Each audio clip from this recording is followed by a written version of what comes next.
di Jam'iyah juga begitu. Di Jam'iyah itu lebih tertib lagi. Ada aturannya, tertib, pedomannya, tujuannya, kemudian ada imamnya, pimpinannya, ada anggotanya. Karena suatu organisasi ada ketua nggak punya anggota, lagi apa yuk? Oh, bukan organisasi ya. Ada anggota nggak ada ketua. Ini bukan organisasi, ya, gerombolan itu aja, kan itu.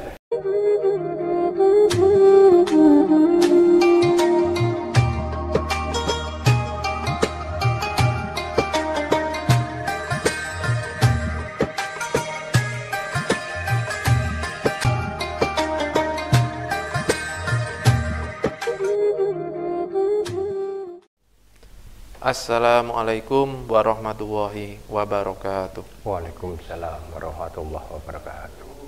Berjumpa kembali dengan kami NU TV Turen yang disiarkan langsung dari kantor MWC NU Kecamatan Turen. NU TV Turen ini adalah salah satu bentuk pengajian online, Yai. Antara dari kami selaku LTN NU bersama dengan para segenap suriah kiai yang ada di Kecamatan Turen untuk menyapa jamaah Nahdien Nahdiyat yang karena masa pandemi ini berkurangnya intensitas bertemu tatap muka karena kita juga melaksanakan protokol kesehatan, PPKM dan physical distancing, ya. Oh, baik-baik itu. Alhamdulillah pada kesempatan yang berbahagia ini di studio kami telah hadir Romo Kiai Saiful Arif. Sehat, Yai? Alhamdulillah sehat. Alhamdulillah di sela-sela kesibukan beliau berkenan hadir di studio kami yang cukup membanggakan ini karena kami bisa menyapa jamaah semuanya walaupun lewat media online, Yai. Iya. Ngeten, Yai. Alhamdulillah pengajian online ini terlaksana setiap malam setelah sholat tarawih. Dan ini adalah salah satu bentuk dari karena tidak adanya jamaah, jami'iyah, kita melaksanakan pengajian online supaya bisa istilahnya itu menyambung silaturahmi, ya. Ya, menyambung silaturahmi itu sangat bagus. Oke. Kami di sini izinkanlah untuk menimba ilmu dari panjenengan, Yai. Kita istilahnya tolabul ilmi. Karena apa? Karena kami di sini masih istilahnya dhaif, belum bisa apa-apa, Yai. Nah, seperti yang sudah saya sebutkan tadi, kata jamaah, jami'iyah. Nah, ini kan banyak di kalangan warga. Itu istilahnya persepsinya berbeda-beda, Yai. Oh, iya. Nah, dari situlah maka kami pada kesempatan hari ini mohon Yai bisa menjelaskan kepada kami semuanya untuk menambah ilmu, wawasan. Semoga yang kita bicarakan nanti, kita dialekkan bisa menambah wawasan bagi kami, ya, khususnya dan umumnya warga Nahdien Nahdiyat semuanya, ya. Terima kasih. Assalamualaikum warahmatullahi wabarakatuh. Waalaikumsalam warahmatullahi wabarakatuh. Alhamdulillah wassalatu wassalamu ala Rasulillah Muhammad ibn Abdillah. La haula wala quwata illa billah. Amma ba'du. Para alim, para ulama, Nahdiyin, Nahdiyat, para pemirsa NU TV Turen dimanapun berada yang kami hormati. Syukur alhamdulillah kita bisa bersama-sama mengisi bulan suci Ramadan ini, bulan yang penuh keberkahan, diisi dengan kita bersama-sama untuk mencari ilmu, menambah wawasan, menambah keilmuan kita, sehingga kita lebih mantap dan lebih yakin untuk beribadah, terkhususnya di bulan Ramadan ini. Jadi kalau Bang Roni, ya, kalau saya katakan Bang Roni, moderator ini, jadi mengatakan bagaimana jamaah, pemahaman jamaah dan jam'iyah. Terlebih dahulu kita ingat apa yang pernah dikatakan oleh Sayyidina Ali radhiyallahu an. Sayyidina Ali pernah berkata bahwa sesuatu yang baik apabila tidak dikelola, ditata atau diorganisir dengan baik, itu bisa dikalahkan oleh sesuatu yang tidak baik. Tapi dikelola atau diorganisasi dengan baik. Nah ini. Jadi itu pentingnya organisasi. Jadi kalau istilah menurut bahasa jam'iyah itu adalah organisasi. Jadi jam'iyah itu adalah organisasi. Kita di dalam Nahdlatul Ulama. Nahdlatul Ulama itu adalah jam'iyah diniyah dan jam'iyah ijtimaiyah. Artinya Nahdlatul Ulama itu organisasi yang bergerak di bidang keagamaan dan juga bergerak di bidang kemasyarakatan. Nah ini. Kenapa di bidang keagamaan diperjuangkan? Karena Nahdlatul Ulama itu yang mendirikan para ulama, para kiai. Nah, kita tahu bahwa ulama itu adalah penerus ajaran Rasulullah. Nabi pernah bersabda, al ulama warasatul anbiya. Ulama itu adalah pewaris para nabi. Nah, itu tentang Nahdlatul Ulama, berorganisasi. Kenapa ulama itu mendirikan organisasi Nahdlatul Ulama? Nah ini sebetulnya ceritanya panjang sejarahnya, tapi secara singkat saya katakan ada dua sebab. Yang pertama, karena para ulama pada saat itu merasa resah, merasa khawatir. Karena pada saat itu berkembang paham Wahabi dan sudah masuk di Indonesia. Di daerah Sumatera, Minangkabau ini sudah ada. Nah, padahal ulama ini kan semuanya berpaham Ahlus Sunnah wal Jamaah.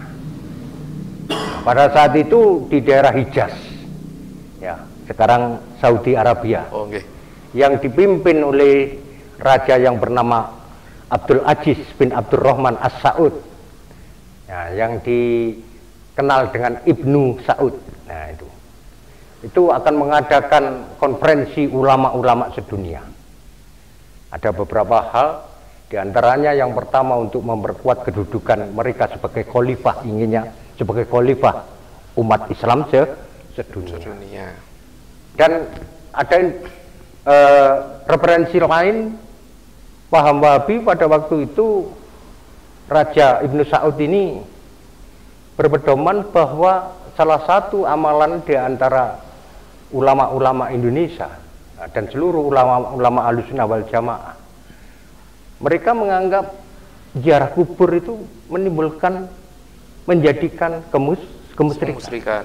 Maka pada waktu itu ada rencana ingin membongkar makam Rasulullah.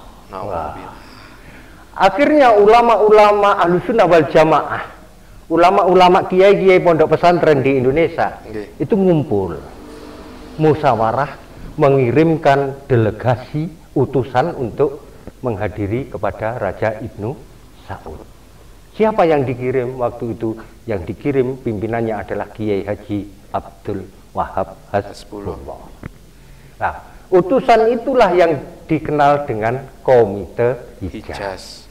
Nah, pada saat berkumpul itu, nah, itu sepakat, ayo ulama, khususnya ulama pondok pesantren bersatu. Kenapa? Karena sebab yang kedua, Indonesia pada saat itu dijajah oleh Belanda. Nah, ini. Belanda itu membuat siasat adu domba. Jadi diadu, pendekar satu diadu pendekar yang lain, kiai satu diadu kiai diadu yang lain. Akhirnya terjadi perpecahan yang harapannya tidak ada kekuatan. Nah ini, para kiai-kiai, ulama-ulama pesantren pada saat itu menyadari itu, akhirnya dia berkumpul bersatu sepakat. Nah, untuk mengusir penjajah Belanda. Jadi dua sebab itulah yang akhirnya sepakat membuat organisasi, dan organisasi itu diberi nama Nahdlatul Ulama. Nahdlatul Ulama ini artinya kebangkitan para ulama. Mengapa tidak membuat istilah perkumpulan? Nah, perkumpulan ulama. Ini yang perlu saya jelaskan. Karena apa? Istilah kebangkitan, bangkit itu berarti aktif. Oke. Ada aksi. Contoh aja, bangun tidur dengan bangkit dari tidur itu beda. Oke.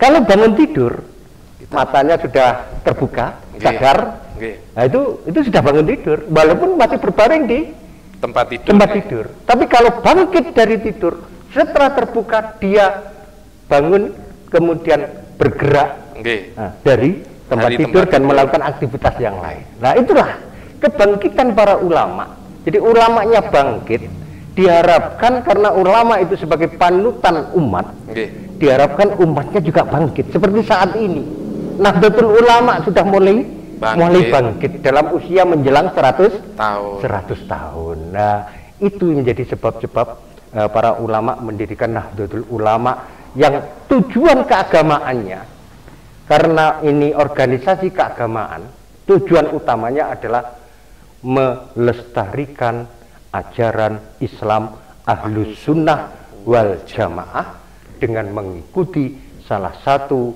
dari 4 mazhab, yaitu Hanafi, Maliki, Syafi'i, dan Hambali. Ini di bidang ibadah, di bidang fikih. Di bidang akidah, keyakinan, keimanan, mengikuti yang dirumuskan oleh Imam Abu Hasan Al-Asy'ari dan Imam Abu Mansur Al-Maturidi. Makanya Ahlussunnah wal Jamaah itu juga disebut aliran Asy'ariyah. Nah, Asy'ariyah itu bukan Hadratus Syekh Kiai Hasyim Asy'ari, tapi Asy'ariyah ini Imam Abu Hasan Al-Asy'ari. Yang mana sebetulnya Imam Abu Hasan Al-Asy'ari ini pahamnya Mu'tazilah. Nah, itu murid dari Imam Al-Jubair. Nah, itu.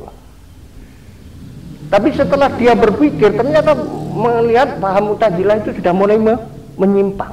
Maka dia kembali kepada ajaran Ahlus Sunnah wal Jamaah. Pertanyaannya, mengapa kita kok terus bertahan dan mempertahankan dan memperjuangkan Ahlus Sunnah wal Jamaah? Karena Nabi pernah bersabda bahwa umatku nanti akan terpecah belah menjadi 73 golongan. Semuanya akan rusak atau celaka kecuali satu. Para sahabat penasaran. Akhirnya ada yang berani menanyakan, "Ya Rasulullah, siapa satu golongan yang selamat itu?" Nabi menjawab, "Ma'ana alaihi yaumal wa'askabi," yaitu golongan orang-orang yang mengikuti ajaranku hari ini dan mengikuti ajaran para sahabatku.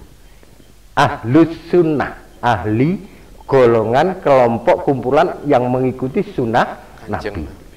Wal Jamaah, itu jamaah sahabat Nabi. Ya, itu.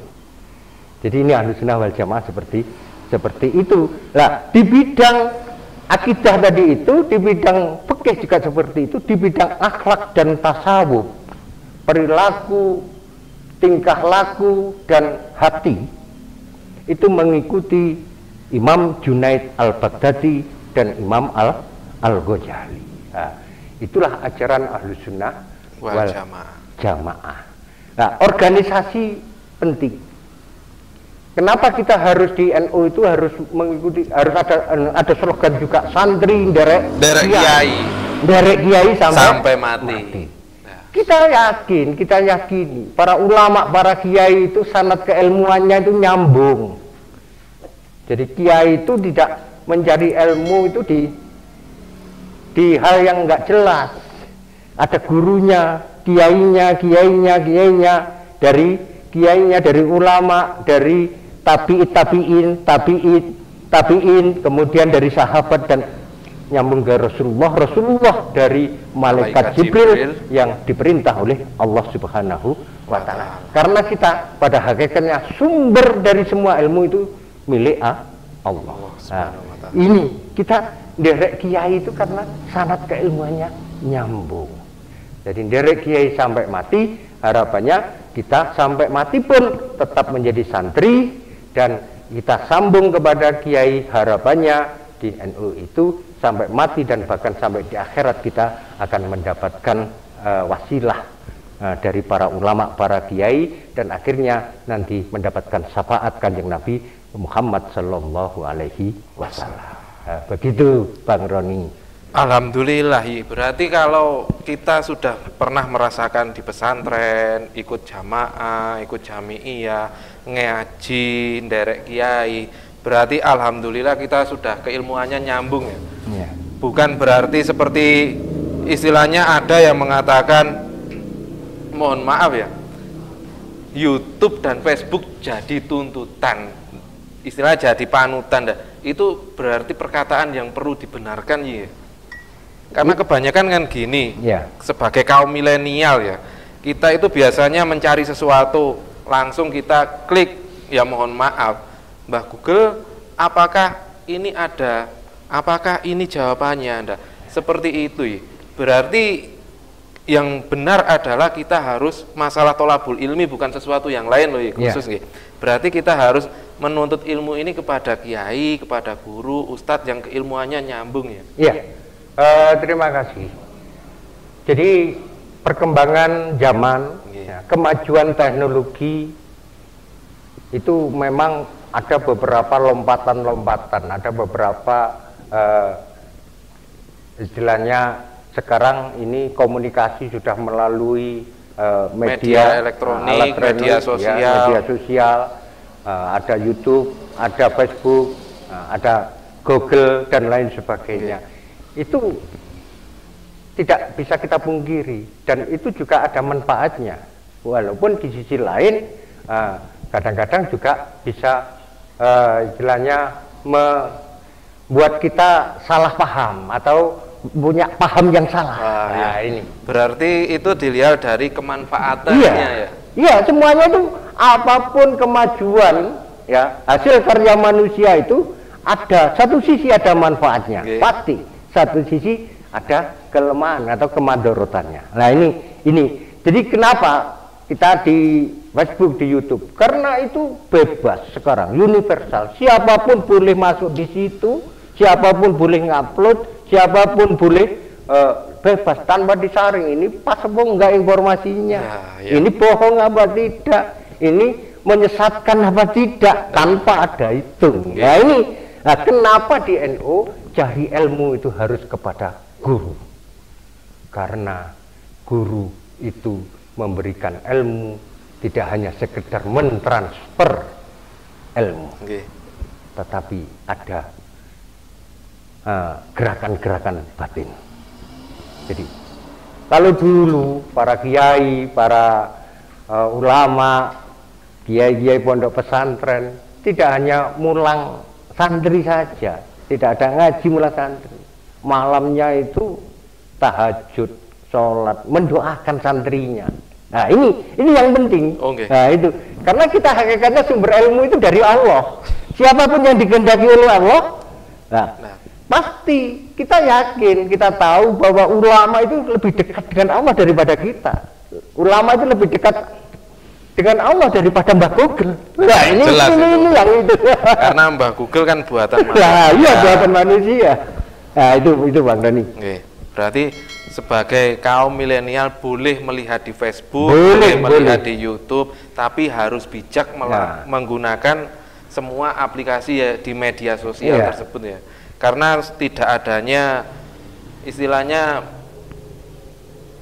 aturan yang baku seperti di pesantren. Kalau di pesantren, di pondok kan otomatis kita santri nderek kiai, kiainya bilang A, otomatis sudah dipikirkan terlebih dahulu dampak ataupun kalau ada sebab pasti ada akibatnya. Itu ya ini. Kiai itu ya memberikan ilmu kepada santrinya, tidak hanya sekedar beri. Bahkan santri minta ilmu kepada kiai. Itu kadang-kadang nggak diberi. Karena kiai tahu mampu nggak santri ini kalau saya beri. Bisa nerima nggak? Bisa nerima akalnya atau sudah dewasa, sudah layak nggak? Kalau saya beri ilmu yang model begini. Nah itu kan para kiai itu sudah bijak seperti itu. Nah ini jadi makanya saya imbau kepada khususnya warga Nahdliyin, generasi muda NU, itu boleh-boleh saja. Itu bahkan sekarang zaman milenial sudah harus bisa mewarnai juga, jangan sampai ketinggalan. Nah itu jadi channel-channel YouTube kita harus juga buat. Nah, jangan mereka. Nah ini jangan mereka saja. Jadi seperti kita NOTV Turen ini suatu hal yang saya apresiasi. Jadi yang penting pengguna media sosial, saya serukan kepada generasi muda NU, warga Nahdliyin dan Nahdliyat, itu harus bijak, harus bisa pilih. Nah, ini bisa memilih mana yang baik, mana yang benar, mana yang ini informasi ini betul akurat, mana ini yang hoax. Ya itu yang penting. Tapi dibarengi dengan kita bisa mengakses media sosial juga harus dibarengi dengan keilmuan dari sang guru, sang kiai gitu ya nggih. Artinya gini. Kita dalam menggunakan media sosial, kalau menerima informasi-informasi yang barangkali ya sebetulnya mereka itu membuat konten-konten itu yang menarik, tahu betul tentang kebutuhan dan kesenangan generasi muda, itu yang menarik, yang digemari dan lain sebagainya. Tapi kita harus betul-betul kalau memang itu sumber dan pembuat konten itu kita tidak paham, kita perlu tabayun, kita perlu minta penjelasan kepada para guru, para kiai, para generasi muda milenial yang lain yang lebih paham tentang itu. Nah ini yang penting. Kadang-kadang kita mendapatkan informasi, satu contoh aja, jangankan informasi YouTube dan lain sebagainya, WA, karena sekarang sudah begitu ya istilahnya WA itu wajib lah kalau kita makan itu WA sebagai nasi bukan sebagai lauk. Dan grup itu hampir setiap orang itu grupnya lebih dari 10, bahkan ada lebih dari 100. Ya itu ini ada grup dari grup Cina, belum tahu kebenarannya, belum tahu ini berita yang di share itu akurat apa tidak, sudah di share kepada grup yang lain, padahal dia belum baca, kadang-kadang belum baca mak judulnya kok ketoknya habis, ya itu bisa kepada yang lain. Nah ini kadang-kadang kelemahan kita, nuwun sewu ya. Jadi wong NU itu kadang-kadang ya cik rotok gaptek, itu kadang-kadang cik gumunan. Kalau dianggap poetoki Islami, langsung share. Koyo-koyo dia menjadi pahlawan, iso menyebarkan lebih awal yang sesuatu yang baik. Ya itu kelemahannya di situ. Makanya berarti kita kembali lagi kepada awal tema, yaitu jamaah dan jami'iyah ini penting ya. Kita berjami'iyah, berorganisasi biar mengetahui mana yang baik dan mana yang benar. Kita berjamaah supaya tahu jamaah kita, kelompok kita gitu ya. Jadi berjamaah saja itu saya kira sudah bagus. Berkumpul bersama-sama. Dikatakan kita dalam ibadah sholat, sholat sendirian mendapatkan satu pahala. Sholat berjamaah mendapatkan 27. Syarat jamaah ada imam, ada makmum. Nah ini, ada imam, ada makmum. Ini juga harus ada kesepakatan. Makmum itu menurut imam, manut nang imam. Lalu makmum nggak manut nang imam, ya bubar jamaah. Ini contoh aja. Di jamiah juga begitu. Di jamiah itu lebih tertib lagi. Ada aturannya, tertib, pedomannya, tujuannya, kemudian ada imamnya, pimpinannya, ada anggotanya. Karena suatu organisasi ada ketua nggak punya anggota, lagi kayak apa? Bukan organisasi ya. Ada anggota nggak ada ketua. Ini bukan organisasi, ya, gerombolan itu aja, kan? Nah, ini perlu ditata tertib, ya itu.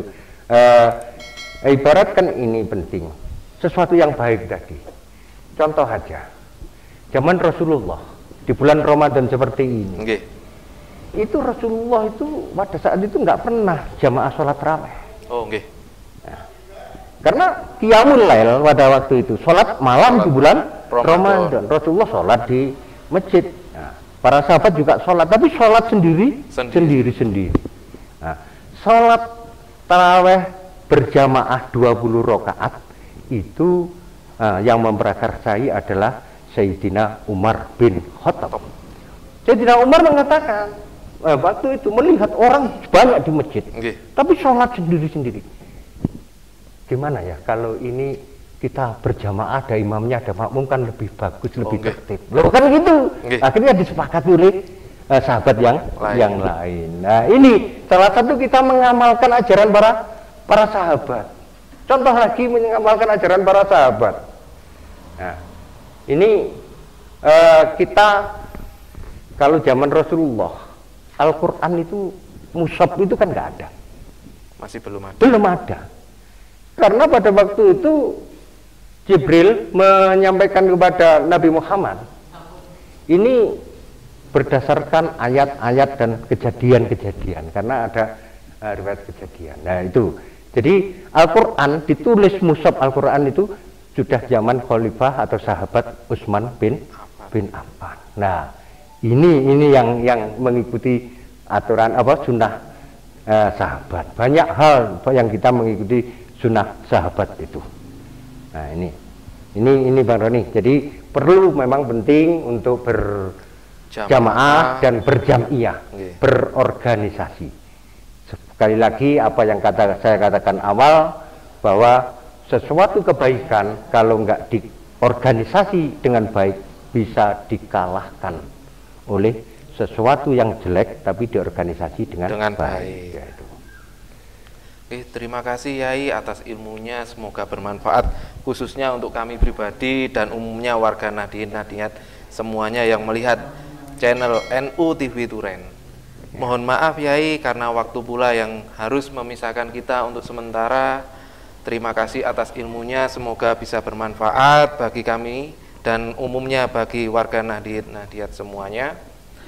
Mohon barokah doa Yai, semoga yang kita bicarakan hari ini menjadi sesuatu ilmu yang barokah, manfaat widini wa dunya wal akhirah ya.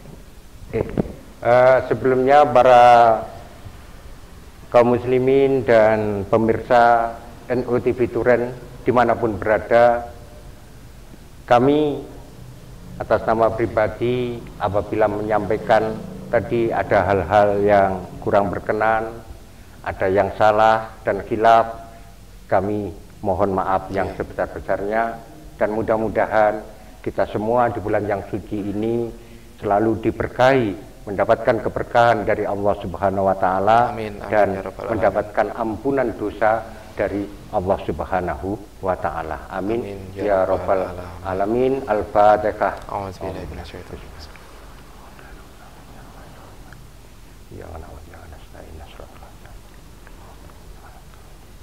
Allahumma sholli wa sallim ala sayyidina Muhammad wa ala ali sayyidina Muhammad walhamdulillahi rabbil alamin.